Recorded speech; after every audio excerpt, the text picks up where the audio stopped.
Been wonderful here in the arena. A lot of loud voices for the Chinese All-Stars, but Korea also with their fans here. And with that, we do what we probably should have done in the last game. Start off with a Zoe and a Norn ban. Yeah, definitely we get more to the meta. 723 picks. Xerath banned out. Interesting on blue side once again for China, who have been doing that the entire time, even though Korea haven't shown that much of an aptitude. It doesn't fit Gorilla's playstyle, so it kind of have to be a Faker special. Xerath and Faker don't go together too well. 2014, when he was playing Xerath, was the last time that SKT, before this year, felt an extended dry spell. After all, they're winning in other years, so the bans come through thick and fast. Jarvan banned away as well, so interesting to see. Misfortune left open and very likely first pick, although we've seen other champions jump up in priority. Gnar, for example, another consideration. We also saw so much priority on Tahm Kench here as well, but actually first pick Sejuani once again going to take that away from Ambition. But I think Ambition can just maybe roll the dice and go Gragas again. Electrocute Gragas wasn't what we would have thought of, but Gragas Misfortune is not really a losing pair to pick up. You feel good about that on the red side if it is going to be the decision here from Korea. Especially if it's Misfortune packed with something else that you might want to get, can save your jungle pick for a little later. And again, that Tahm Kench constantly been taken away from Gorilla after his first game at this All-Star. May get to run it back once again, but for now, looks like we might just consolidate into the Gragas. But I wonder if this will be the thought of Misfortune's support, because I've mentioned already that Korea, with the current iteration of Prey and Gorilla, they work with minimal resources. They do not call the jungler, and they feel much safer with the Tahm Kench, with the much more defensive of support choices. Now, of course, could be AD carry Misfortune, as we saw in the previous game, but I wonder if they will go back to the pick that Gorilla innovated back against SK Telecom T1 in the semifinals of Worlds 2016, or will it just be cemented for Prey? Well, it looks like Gnar and Varus actually going to give away the Tahm Kench if Korea does want to take it. Very strong laners there for top 1957, and Uzi going to be back on that Varus. Shen also up as well. It's been banned a lot in Phase 2, and it is picked here, so Kuve may be taking that one, but of course Gorilla can also flex that to support. Seeing quite a bit of that since Runes got reforged. I mentioned a bit earlier in the Casper Cup, a lot of first pick Gnar, so we saw a lot of different choices against the Gnar. The Shen was commonly banned on blue side to draw a Gnar ban, or just save the Gnar efficiency for the blue side as a first pick. It's a very good containment champion for the Gnar, so I understand that the pick comes in there. And the Tahm Kench, who wasn't taken first round, we did see Tahm Kench banned in the first round last time out, we're banned in the second round here.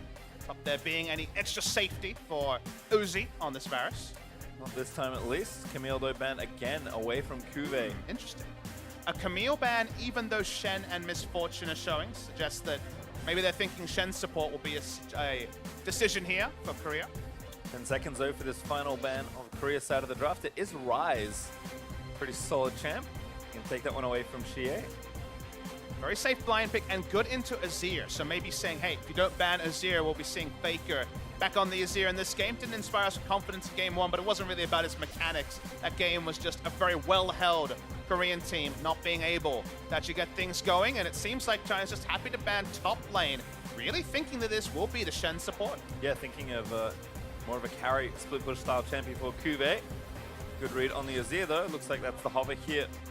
Faking to lock it back in. Xie could run back to Malzahar, or maybe has a different pick in mind. And you could actually go for something like Vel'Koz Braum here and ensure there's no Braum to answer the Vel'Koz, and also have the strength of Vel'Koz in the lane. Not everyone plays. Crown was playing it a lot in Casper Cup. It's always been talked about every time Azir's in meta that Vel'Koz is the good pick just because he can wave clear from range, and also his ult doesn't care about the Emperor's Divide.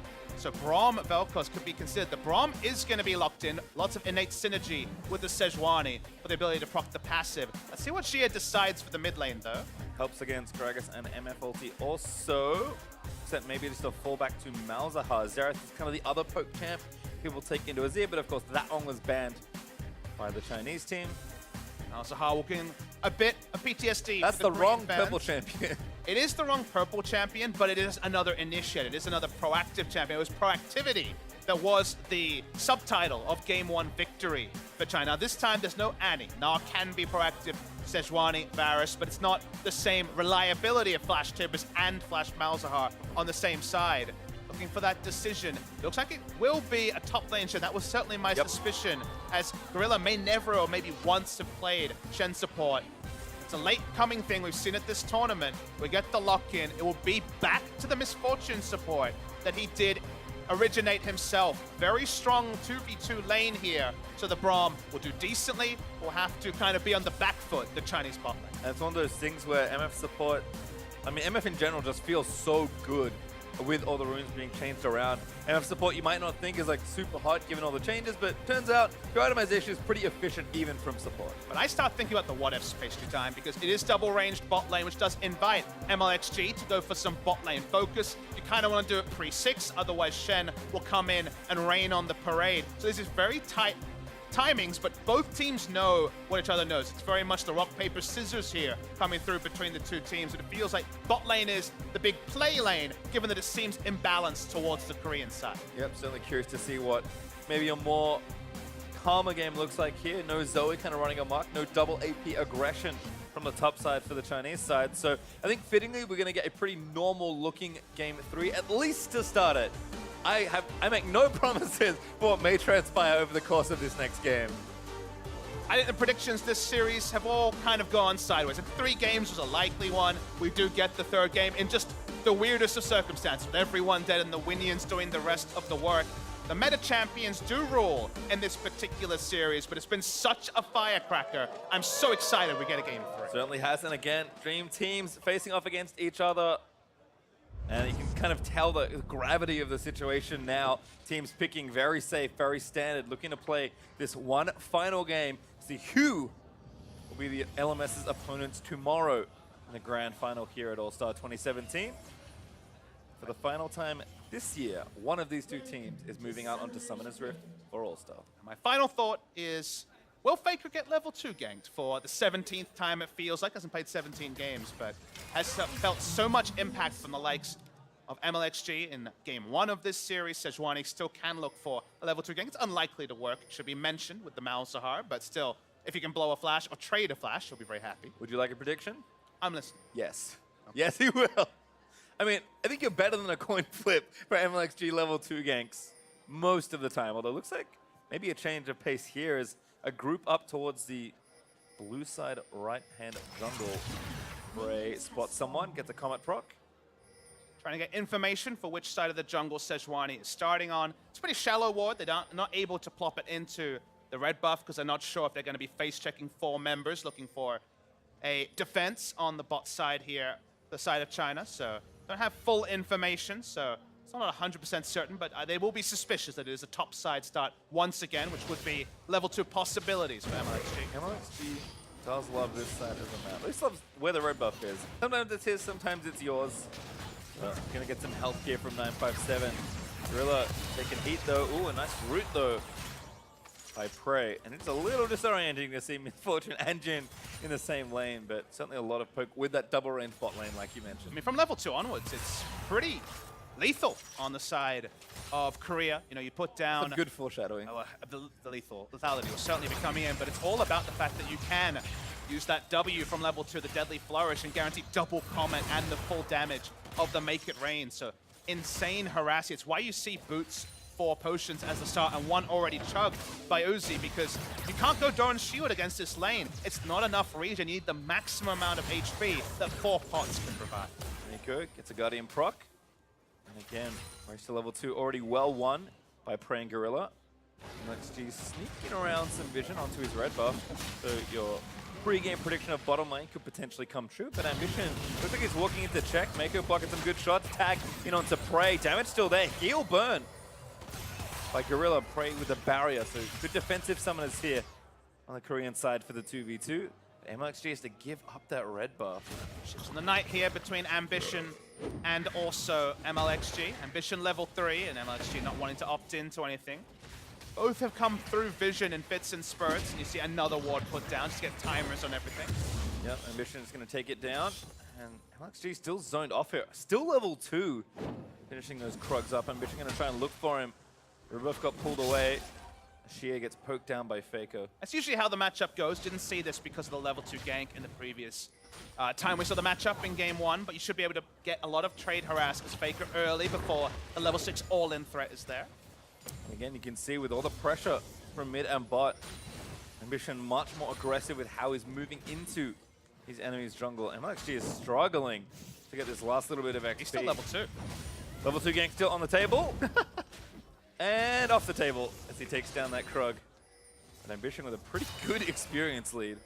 Very close to 4 at this point. Mako jumps in, tags Gorilla. Uzi burns the heal offensively. Flashes in, they want it all. Gorilla is going to get something. Ignite is down. And Mako grabs first blood prey. Lining up for second, but Mako doesn't dive too far forward. Tell that it's not used to playing for lane as Mako. Prey going to turn it around. He does do so too far for Mako. As MLXG was trying to make something happen, but Ambition again here is enough to protect Uzi though. Safety first mindset from Gorilla. Healing earlier meant that he was in range. There's Uzi. Almost goes down for kills, you know, with Ignite. They respected the Ignite from Mako. It's why we saw the early heal last time and the early flash here. Braum usually takes exhaust, but went Ignite for kill pressure on the double squishies. We see MLXG and Ambition meet. Ooh, battling, but being won by Ambition for now. Stun lands in, silence not good enough. Just short there.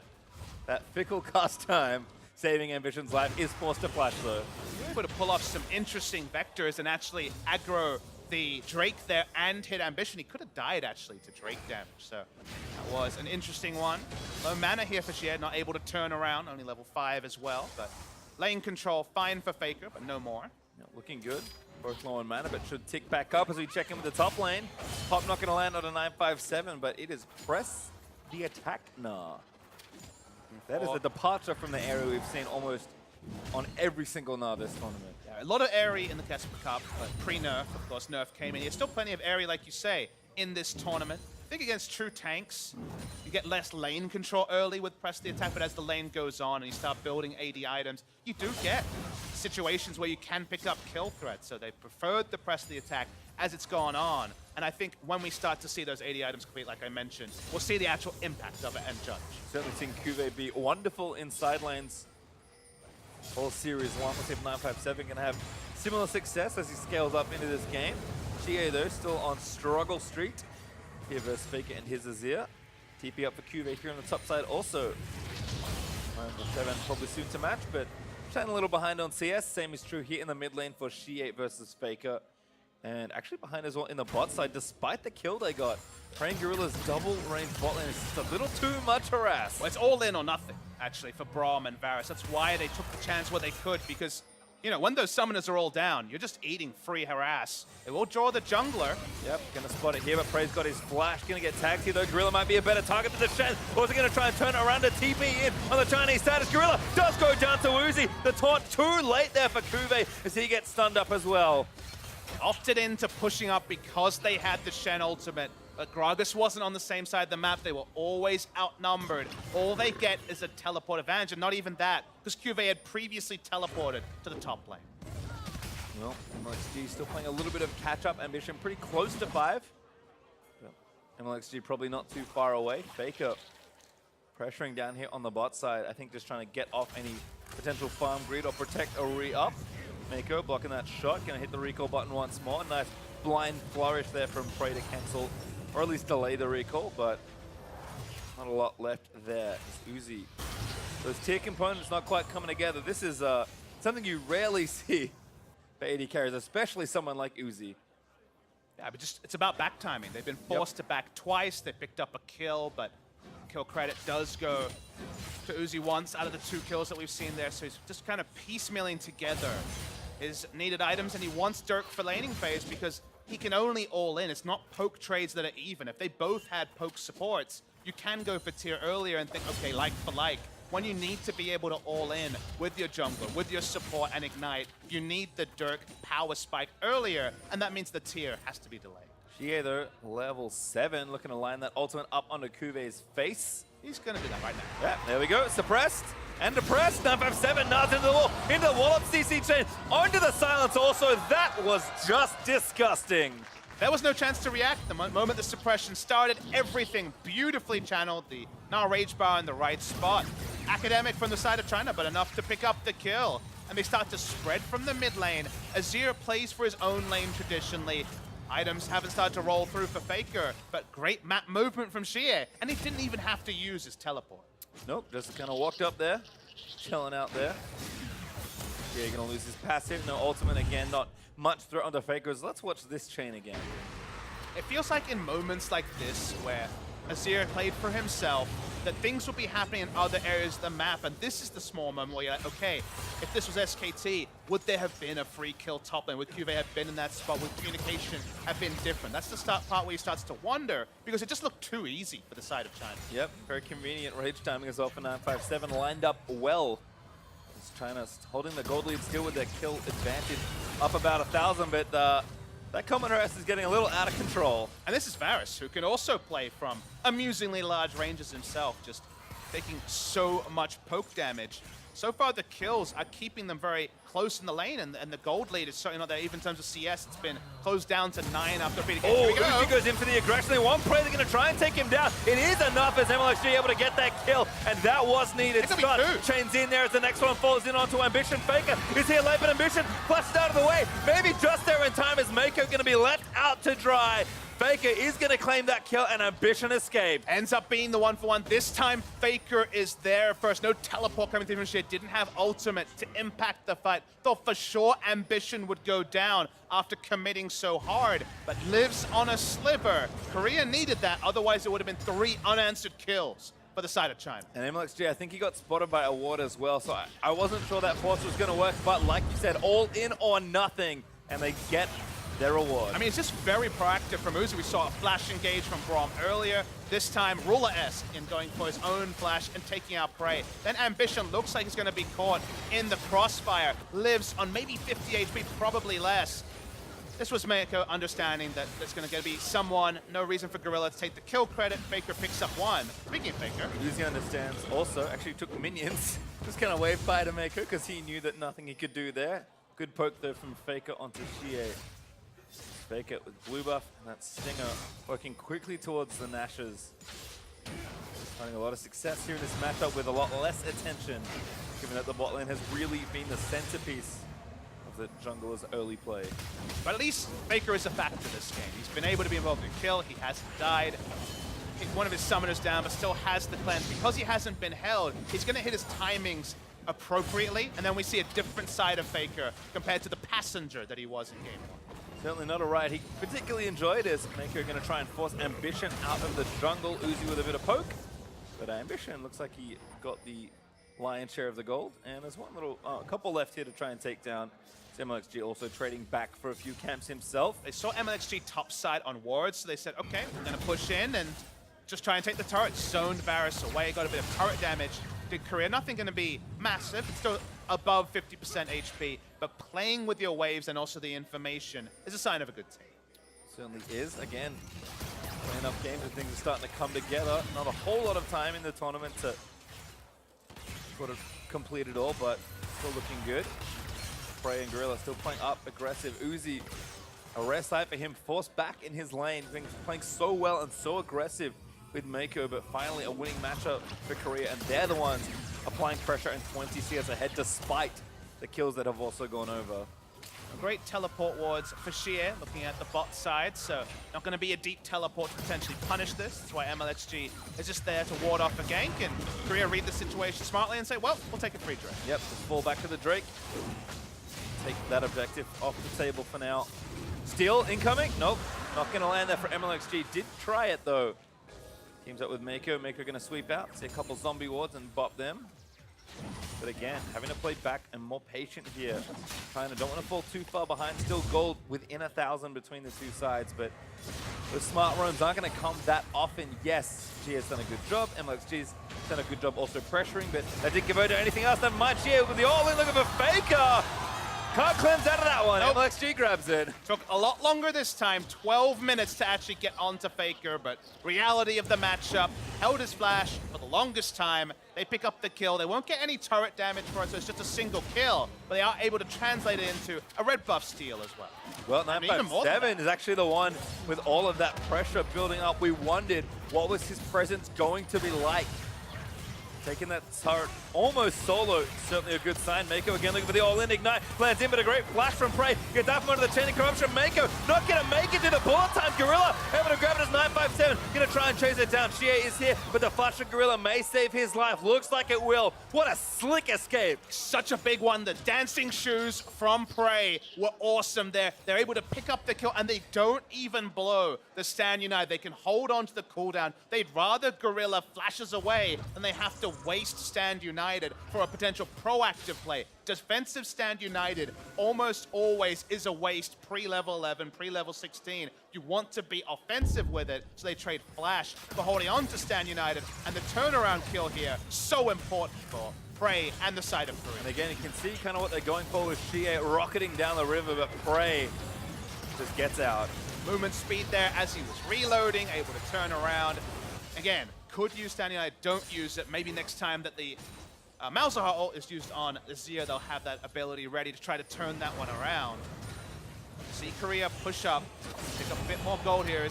And the top side, Cuvée is feeling some pain. Yeah, Black Cleaver here from 957 and a Sejuani for the chain. CC, goodbye, friend. MLXG, his third kill of the game, of course. A unwelcome reintroduction to top lane for the Shen, who just had to deal with being wailed away upon and no way to get out. The pathing from MLXG here has been involved in 4 out of the 6 kills, taking the kill credit, but that does mean that he's going to be able to eat some of the poke from Misfortune and Jin and still look for the initiation on pretty healthy HP values. Still troublesome though in the bot lane as Korea going to try and take this turret and even up the score for that objective. Looks like no contest here from the duo lane. Respecting all of the power and early Ghostblade built up from Prey. Also as that QSS kind of snowballed into it between Chie's job of trying to kill that carry, got made a lot more difficult. It's an interesting one.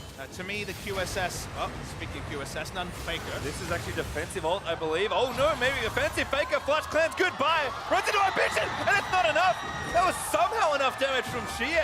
And Cuvée didn't ult. He could have kept him alive, but wasn't used there. Seemed to surprise him. Scorch and other damage over time took him out. From there, they can also turn onto the Rift Herald very easily with the availability of the Voidlings, and that certainly wasn't Faker-esque.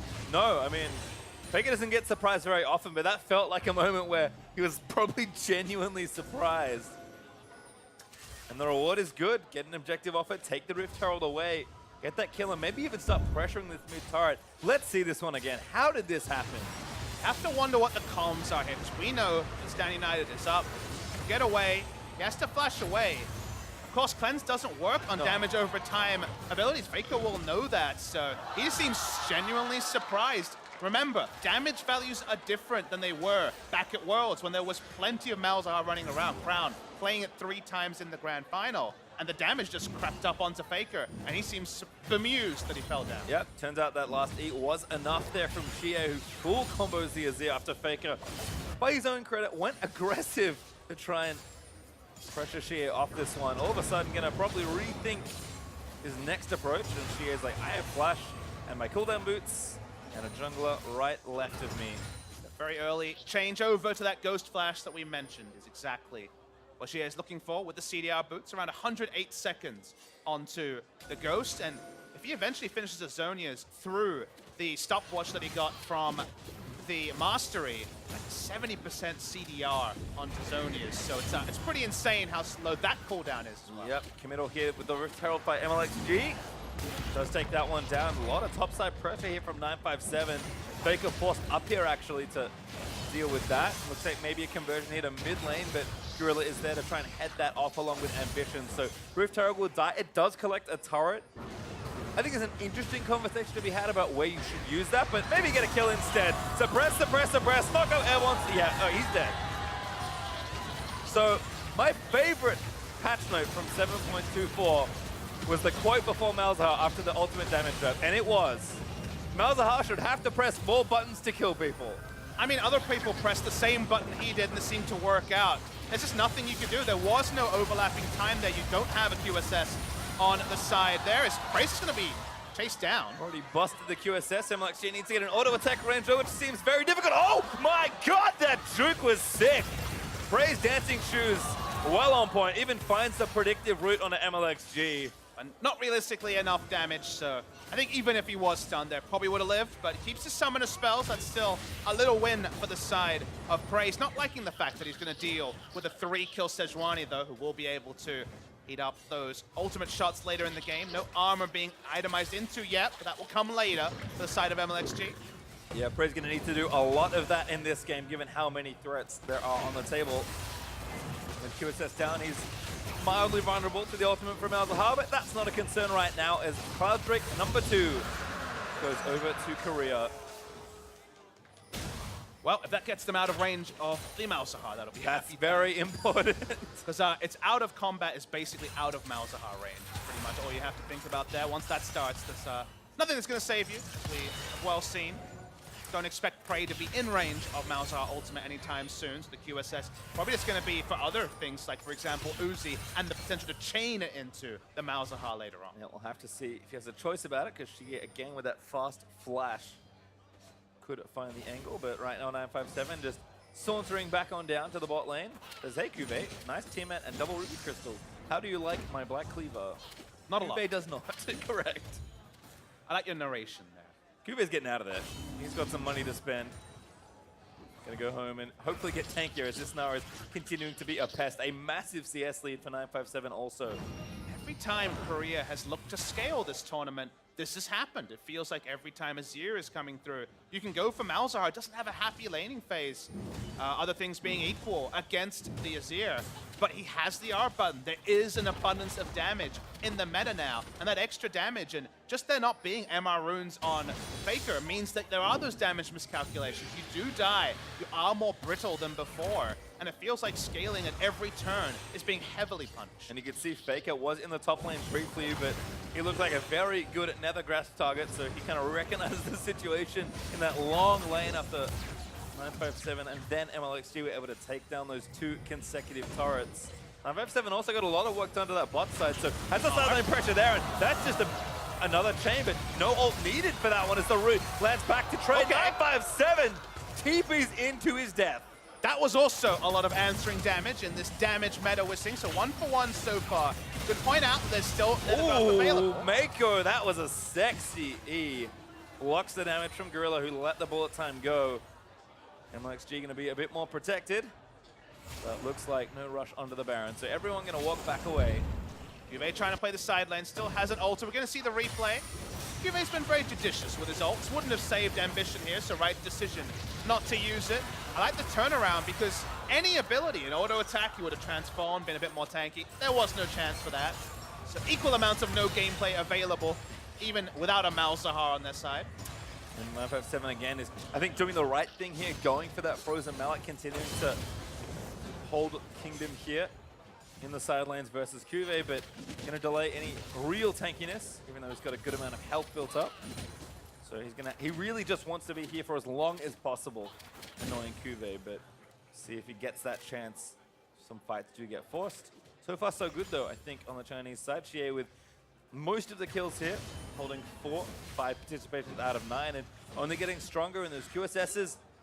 Still late, Prey is the only one that has one, and at some point even he's not going to be that safe from the damage that could come out. I want you to note, the Faker has gone second item Void Staff. It's almost always haunting guys into Leandries to maximize the damage early, but this is, to me, saying that Faker, he's not going to be looking for an aggressive Azir Sek or Sharima Supple and try to get damage onto Squishies. He's accepting the fact that he probably has to power through an Adaptive Helm 3-kill Sejuani as, well, another Malzahar. The gameplay begins again. Oh, the ultimate! No, it's not. Never mind. Mako gets the kill on Ambition. Stand United falls very flat. And 957 gets the turret. Congratulations. Yeah, double kill in terms of objectives. A kill and also the kill on that turret. Doesn't matter. There's not enough magic resist yet. On the side of Ambition, it's mid lane. MLXG lets it go. Prey getting poked down. That Comet, not quite enough for an execution. Faker also getting harassed. Trying to pull the minion wave, stop the turret going down. Ultimate from Prey finally found the message. Faker just takes down Uji for 957 after the silence stuns Gorilla to get that kill. And now Faker caught out. A great ult though shuts down CA. Faker though running on the wrong side of the rift. Brawn passive is going to proc. He goes down as 957 gets that kill. That being pretty even. 2 for 2 extended after Ambition can finally walk back. 3 for 2 overall from the start, Faker's main objective to when he walked up was to stop the turret from going down. He did that, wasn't able to pull the minion wave. Nice turnaround, nice kills there. It kind of delays the inevitable as China still keep creeping forward. Kind of what it feels like. Faker's heroics are very good looking, but not enough. Wasn't even able to do this sort of stuff in the previous Azir game. Much more hitting item timing, so a better situation. Flash onto behind the Malzahar, scoops him up with the ultimate there and the Emperor's Divide. He goes down, wanted to try to avoid some of the auto attacks, but no way to do that. He falls and still very perilous in this game. We're still so close to something snowballing out of control. It's in touching distance for Korea, but 4,000 gold's nothing to sniff at 23 minutes. Yeah, gold lead actually been built quite nicely here. It's kind of crept up. There's a big turret advantage, and doubling the kills of their opponents is certainly helping out. It is odd to see so much control of the map being given over to the Chinese side, but Korea just don't have much room to work with right now, which is... That's what you sacrifice when you have a ranged support. Misfortune isn't able to face check Brush. Azir doesn't have QSS, so he can't help. Feels like the only person who's confident doing it is Ambition and QB, and they still will die to extended CC chains, as Faker doesn't want to have to deal with those. Nice juke though, out of the way from Glacial Prison. Xie was a little late to the party. Should have popped that ghost. Busted up there for the ulti. But not to be. Instead, maybe a Baron on the cards. Ambition in the area to check it though. Smart man. This time China has a lot of Baron damage on their squad. So Malzahar pushing up Vision, a deletion onto Gragas, and Baron will be very realistic even at this point in the game. So tricky given the lack of QSSs for Korea to stop that objective going down. Even Adaptive Helm on Ambition's not going to be enough to stop him going down. Yeah, we tried that in game one. Yep. Definitely was not enough. And he's also going to be very used to the combination of the Sejuani Braum, who can do permanent CC, because that was Ambition and Samsung Galaxy debuting the duo right after Rift Rivals against SK Telecom. Now, a few months ago, so they are aware of the basically never-ending CC chain for China. He has been spotted here, but actually moving down to this bot side to another area that doesn't have a QSS. But Xie just wanted to attack some of those minions. 957 getting some help pushed along with the Voidlings. Might be more of a commit here actually to take down the turret. Voidlings doing work as Gorilla is forced to join. It's pretty non-committal. Like, they should both show up, but Shen, if you rotate around and say can't do anything, it's mid lane. Here's a commitment, Prey. Great QSS once more, but forced to flash. As Gorilla back in, lets the bullet time go. Ambition knocks him back into it, but MLXG over to Arctic Assault out of the way. Uzi got low for the poke, and Mako down to Gorilla. And all this time, Faker's not even there. He's taking a turret top side. That's a big win for the side of Korea. Both summoners have to be used by Prey and his QSS. But the turnaround, the accuracy on the ultimate, he keeps pushing up this Faker. Gonna get most of the damage here. Doesn't have any coverage. This is, to a great degree, risky from Faker, but he trusts that he has enough time. He takes down 2 turrets in the interim. That gold lead of 5,000-ish is creeping down now. It's only about 1,500. Yeah, pretty much shrunk by 50%, and I feel like Xie is kind of suffering from an embarrassment of riches. There are so many good ultimate targets, but he needs to be in the right place at the right time to use it. Maybe bottom lane wasn't where it to be, and trying to just go in here, trying to force something without Faker there. Lot used to try to take down Prey, but he finds safety. Because at the end of the day, Gorilla may only have 1 lethality item, but no one's going to walk through that ultimate. China, they don't have to commit much. Remember, they do have the Voidlings. They don't take a lot of damage when they start the Baron. So expect to see them start it multiple times and to just see, okay, how fast are we killing it? How much time do we have? Yep. Drake up as well. Looks like a blue team went into that one. I think 957 fancies himself alive as a jungler, at least briefly. But no one around there, no vision at all. 957 gonna have to kite around the Drake. That should be okay. Safe in the back of the pit with his hop up. And looks like that Drake will kind of be stolen away there. 957 should be getting paid overtime in this game by the looks of things. Done a lot of work to manage this map. You have a very long leash as Nara versus Shen. Sure, Shen is not going to die to you 1v1. He can engage upon you, but Ambition has him top lane, and it's been a containment job for QV most of this series, and certainly in this game. We'll just back away. Free objective over to China. Mountain Drake, 10% faster Baron. When we already outlined that it is a pretty straightforward Baron killing team. Is a nice prize for the side of China. Watching for Xie's level 16 as well. The best way to Malzahar all people is to have it up more often. So cooldown reduction, and of course the damage will help out. once he gets there. And again, the QSS is still absent. I mean, again, I understand that there's a lot of other things to do. But Shia's got a lot of good targets. They're looking for Faker. They're hunting Faker here. Once again, he's a good target. Oh, Shia just flashed over. Uzi found him. Good cleanse off. Faker might try and get a counter kill here, but he's already solo just from the Varus. Stange United is not there for Cuvée, I don't think. Faker going to try and make a great escape. It's going to take time, at least. You have to look at what's happening on the map. Not much to speak of. It's okay. Good flash. Ult's nice as well, but he gets knocked up by the Glacial Fissure. Still not there, but the silence should be it. Mako with the kill secure, and now straight to Baron. Still no reason to use the Shen ultimate that he was not getting out. They didn't want to commit any other abilities. They're turning on to Baron again. They held their ultimate on Malzahar as well, and she hit 16, so Ambition. This is one of the more dangerous face checks he'll face today. Gorilla also caught, forced to flash. TP for 957, cancelled by the presence of Cuvée. But still, onto the Baron. MLG needs to duck back in there. Uniquely, China can keep going off the Baron, letting it reset. Didn't even reset here. It's down to 4,000. Yep, actually going there again. Threatening Mako. Blocking shots. They just need to keep Ambition out of the pit. They're going in with the ball time. Trying to take it. He got it with the misfortune. Gorilla steals it. And Ambition hill forward. That's well worth it. Of all things, just a couple of rounds of the bullet time are enough. Ambition used his smite early, hoping that there would be no return frame for the smite from MLG to become true. He was right. It was a crapshoot in the end. It goes the way of Korea, and that was a Baron they would never have had access to because the setup to actually get Baron for Korea was getting basically a teamfight ace. We see the replay here. Remember that Prey can just try to hit the Baron, try to DPS it down. Ambition goes in just below 2,000 health, uses the smite early, hopes for the best, gets the best, and that's a big reward for Korea. Certainly is, and the game again stays even, but this time with the Baron in the hands of Korea for 2.5 minutes or so, they can play a bit more forward and try and break down more turrets, get more room on the map. The great irony of all of this is if they'd actually fully disengaged from Baron, it wouldn't have been that low to actually allow it to happen. The moment Baron gets below 3,000 health, you can just channel bullet time and give additional help to get the Baron low for when the tanky Gragas comes in and try to make it a 50-50. It ended up being a different proportion. Apparently there was 5% for the misfortune, but the 5% is enough. And now the waves that were pushing so quickly for the Gnar are a little bit slower. Now the timer for Korea is a little bit longer. And Faker has a death cap and is putting together a motley crew of damage. Certainly looking good so far. Knows he's got to pull the carry pants up nice and high. Gorilla stunned here. 957 looking for the scoop. Finds two. Gorilla does die there. Wallop in the Gnar is good as Ambition. Also looking to go down. Stange United going to keep him alive, but looks like Cuvée stunned up forever is going to fall. Two great picks there from the Chinese All-Stars. Looking for wave clear was Gorilla, but that was really great aggressive stuff coming through. Fraser's trying to kill the minion wave. Knows he's not going to get any damage onto the champions reliably. Baker can keep back in range, but they're giving up an inhibitor here at minimum. Busted down real quick. MLG eats a little bit of poke here.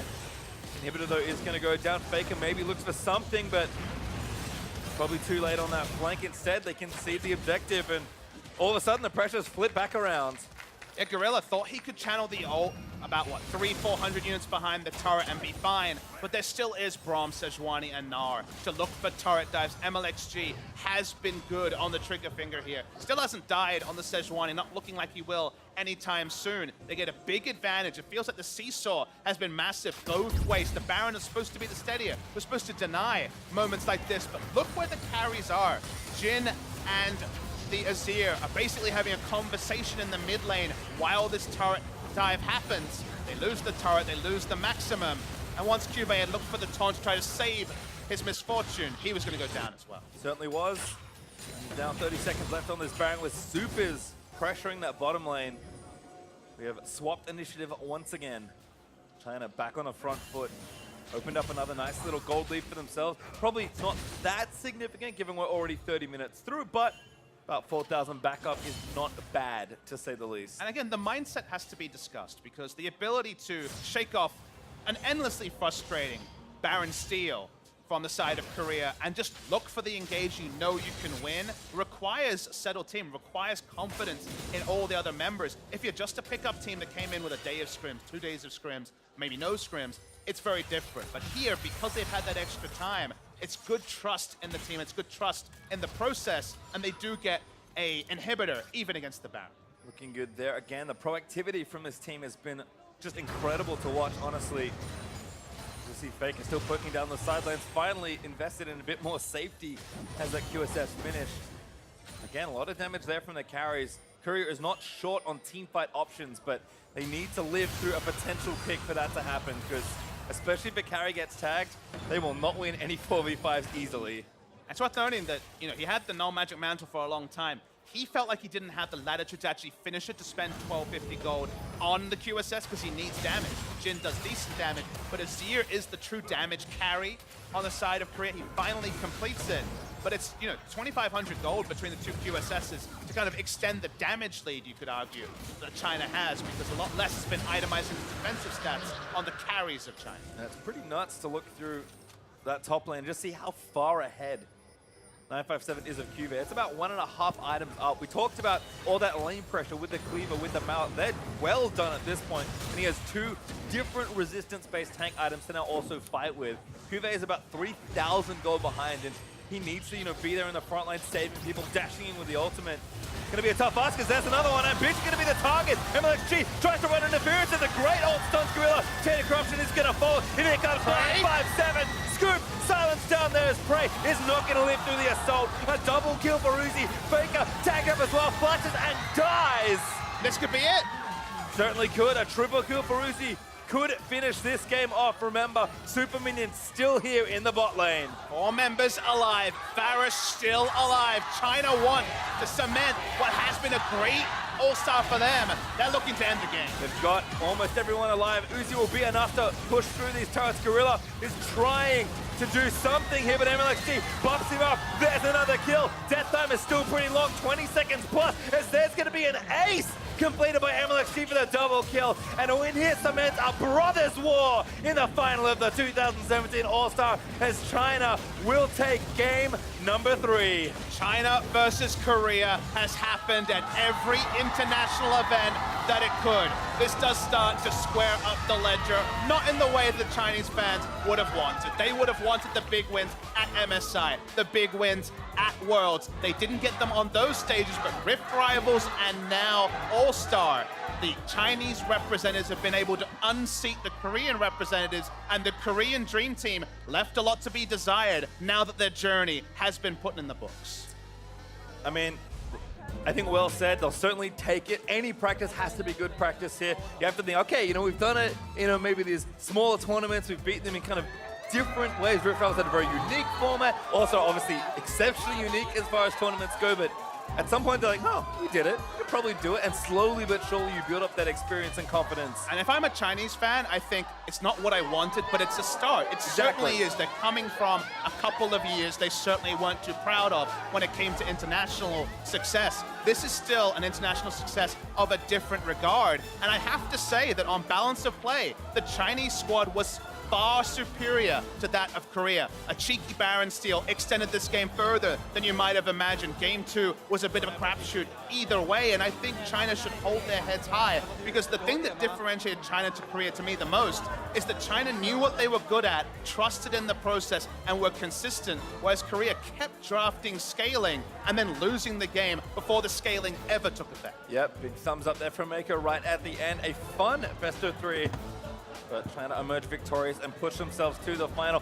Big smiles across the All-Star team, and well-deserved, certainly. It'll be a good time, though, to take a moment and just realize how fun this event has been. I mean, that game 2 happens almost nowhere else, you have to think.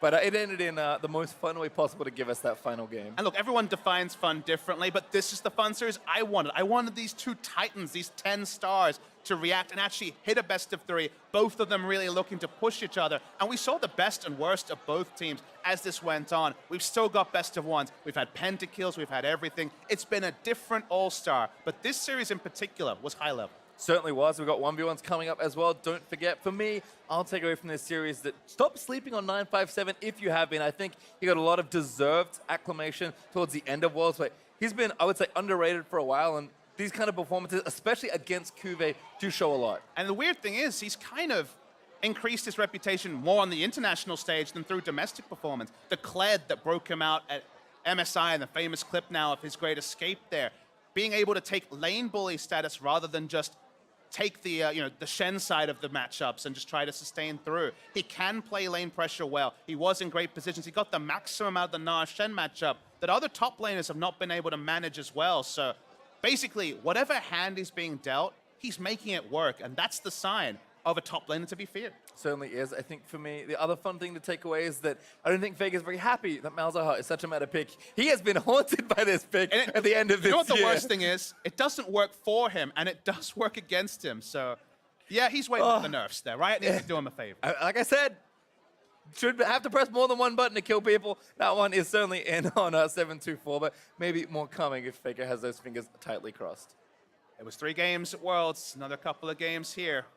Malzahar, the true kryptonite for Faker. Maybe our fun stat to track will have to be Faker's win rate against Korean win Malzahar. rate versus Not Malzahar. high. It's not high. It's recently really bad, as it turns out. I mean, I think still, like, on that note, yes, that's a bit of fun, but the simplicity of, like, hey, I can press buttons, we can initiate, it works. When you, like you said, when you're a pickup team, keep it simple, stupid, and that was kept nice and simple. But they were the reliable pickup team. They were the pickup team that put in the extra hours for All-Star, and some people will look at that and wonder why, but performances like this and what they mean for the Chinese fans and what it might mean the next time you face against 2 out of this team, 1 out of this team. There will be another matchup between a representative of this China team and an assortment of the Korean teams that are represented here. They are Korea's best teams, Samsung, Longzhu, and SKT. We'll see them battle again next year, and they've got a win to show for it, even if it's in a different scenario. Yep, don't worry too much. We've still got Prey and Uzi up as well in the 1v1s, but for more on that roller coaster over series, let's send it over to Shox and the LPL mid laner. Thank you very much, guys. Indeed, joined here by Xie after the LPL takes down the Korean All-Stars and a fantastic performance from the LPL mid laner. So Xie, what was the key to taking down that Korean All-Star team today? 所以第一个问题想问一下你战胜韩国的关键是什么？关键是我们5个人都发挥的特别出色，所以才能赢下韩国队。I think all 5 members on the team play really well. That's the reason why we beat Korea. Well, it's actually really cool to see how you guys with this all-star team are seemingly gelling so well, like you've played together for years. How would you say the team atmosphere is for now, and how are you able to put on such a great performance with this mixed team? 就感觉中国队的配合非常好，就像打了很久比赛。那么想问一下你，为什么这次中国队能气氛是怎么样的？为什么配合能这么好？大家平时都玩得比较开，然后打比赛上默契就会更好了。Well, so I think all the members on the team really mesh well together. We have a lot of fun outside the game. So that's why we're so good inside the game. Well, it definitely looks like it. And on top of that, even though we're in the NALCS arena, all of the crowd seems to be LPL fans. How has that helped you get a lot of energy in the studio here? 就虽然我们现在在北美的场馆，但是觉得现场有特别多的 LPL 粉丝。想问一下你现在有什么样的感受？虽然是在北美打比赛，但给我感觉就是在 LPL 主场一样。然后就感觉因为有这么多主场优势，所以我们才能赢下比赛，有这一个原因。So even though we are currently in the LCS, but I feel like this is an LPL home court, which gives me a lot of energy to win all the games. Well, it seems like it. We'll see what happens tomorrow in the final. Congratulations. Fantastic stuff here from Xie and LPL so far. Back over to you guys. Thank you, Shock. CA feels like he's playing on home turf here in the NALCS studios based on, I mean, the volume that the crowd can reach when an LPL And team... you guys import everything anyway, so I guess... Import the crowd. Basically, you can import him now. We just brought 300 of them back with us from Worlds. We're like, here you go, watch All-Stars as well. But hey, China does it 2-1 over Korea. That man there that we just saw interviewed, tasked with dealing with Faker's Azir, goes back to the Malzahar to do it. Just as Kobe predicted. Yeah, just pressing that R button working really well. And the thing is Korea had so many opportunities that they could have denied the Malzahar. It was, I think, last pick or second to last rotation from the LPL squad, and it had such great success in game number 1. It's been so strong throughout the tournament that, again, I have to look at a big drafting blunder, it feels, from the Korean squad. A little bit of disrespect, maybe, saying we can deal with it. We have Azir, long range, it's going to be fine. But again, when you're playing at All-Stars and there is less coordination, point-and-click suppression, even better, to keep forcing plays. And they force so many things around the mid lane when he's playing Malzahar. So tomorrow, that's going to be a huge pick. Yeah, they were super good at playing around it. And one of the things of them, putting the extra time in before coming here, having the boot camp, and working towards that coordination has really shown up, given them the edge, and it's going to be a very exciting final. On the topic of the mid lane, though, I know you had some thoughts on Azir and the runes picked up by Faker here this time around. Okay, so Faker's pretty interesting. I was going through his solo queue, and he doesn't do what is it? Penetrate? What is that? Precision tree. Precision? He actually does the domination tree about 30 to 40% of the time, because most people value the attack speed on Azir. And what he does is he'll kind of bounce around between kind of cheap shot, taste of blood, and sudden impact, depending on what his composition is. So if he's with someone like a Jarvan, who's going to be a big wombo combo, he's going to go for sudden impact, because he wants to team up with that wombo combo and get the added benefit of those stats. If he's with someone like Sejuani, who's providing a lot of the CC at the slow, he'll go for the cheap shot, so he can get the extra damage there on the impaired movement speed. And then, of course, he'll always take the zombie ward. So I think it's very interesting because it feels like 99% of the Azirs are just in the precision tree for their secondary rune, but Faker is starting to mix it up and really play with the domination tree. And outside of the runes itself, we saw Faker working his butt off in that game to try and pull it back into their favor. And again, much like game 2, there were a couple moments within this game where it almost went back into Korea's favor. I mean, that Baron being one of them. Faker's been working overtime for a couple months now. And it has been a little bit rough for him. Yeah, his whole lifetime really has been about, just dragging other people with him up the mountain to success. But here we have the post-game breakdown. China getting the better of Korea here. 2-1, going to be moving on to our 5v5 finals tomorrow. Best of 5, so going to be an even longer series in that sense, up against the LMS. Yeah, and LMS undefeated so far during the tournament. I think a lot of their members have actually been performing at a very high level, and they look as coordinated as the LPL team right now. So it's actually going to be super fun to see what kind of level they will play at. Like, will it be super action-packed and just kills everywhere, or will it actually be a very high-level game? Based on how both of these two rosters have played so far in this tournament, do you feel like this matchup favors one team or the other, China or LMS? I actually feel like they're really similar. Okay. They've both been running a lot of tanks, and they have been prioritizing that front line. So that's why I don't think it's going to be one of the preseason, matches that everybody's looking forward to, all the assassins flying everywhere. It does feel like both of them are focusing on playing to the 5-on-5, having the front line, and just looking for the solid engages after the mid game. And historically, the LMS is actually, or at least recently, the LMS has gotten the better of the LPL. I know on the international stage, the LMS has slipped backwards a bit in terms of the results that they wanted, but the last time that these two teams met at Rift Rivals, it came down to the very end for the LPL to just scrape over, and also at Worlds, it was AHQ's defeat over EDG that put them in that very sticky situation in week 1, which meant they couldn't climb out in week 2. Deficio Pastry said he thinks people should stop sleeping on 957, specifically if he's going to pick someone out of the Chinese roster that's performing well throughout the entire season, really. Big plays at Worlds, here at All-Stars as well. MSI was kind of where he started to make his name known. How do you feel about that statement?